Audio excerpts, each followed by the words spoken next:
Hi friends, அவரைக்காய் சாதம் எப்படி செய்யலான்னு பார்க்கலாமா?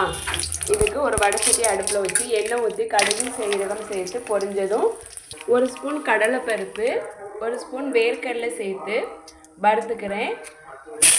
கடலைப்பருப்பு வேர்க்கடலையும் பொன்னிறமானதும் அதை தனியாக ஒரு பிளேட்டில் எடுத்து வச்சுக்கிறேன். இப்போ அதே வடைச்சட்டியில் பொடி பொடியாக கட் பண்ணி வச்சுருக்கிறேன் வெங்காயம் சேர்த்து வதக்கிக்கிறேன். கருவேப்பிலையும் சேர்த்துக்கிறேன். வெங்காயம் வதங்கியதும் இதோட வாஷ் பண்ணி கட் பண்ணி வச்சுருக்கிற அவரைக்காயை சேர்த்து வதக்கி விட்டுக்கிறேன்.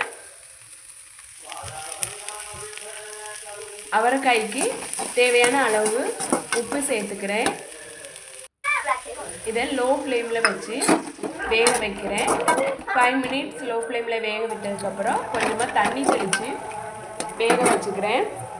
இதோட வேர்க்கடலையை வறுத்து பொடி பண்ண அந்த பவுடரையும் சேர்த்து வதக்கி விட்டுக்கிறேன். இப்போ வறுத்து வச்சுருக்க கடலைப்பருப்பையும் சேர்த்துக்கிறேன்.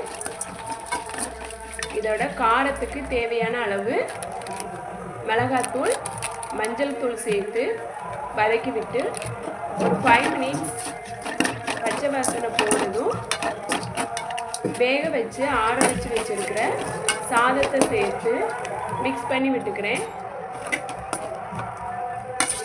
நல்லா மிக்ஸ் பண்ணி விட்டுட்டு கொத்தமல்லி இலை தூவி இறக்குனா சூப்பரான அவரைக்காய் சாதம் ரெடி. குழந்தைங்க அவரைக்காய் பொரியல்லாம் சாப்பிட மாட்டாங்க. இந்த மாதிரி ரைஸாக செஞ்சு கொடுத்தோன்னா சாப்பிட்டு வந்துடுவாங்க. நீங்களும் இந்த மாதிரி செஞ்சு கொடுத்து பாருங்கள்.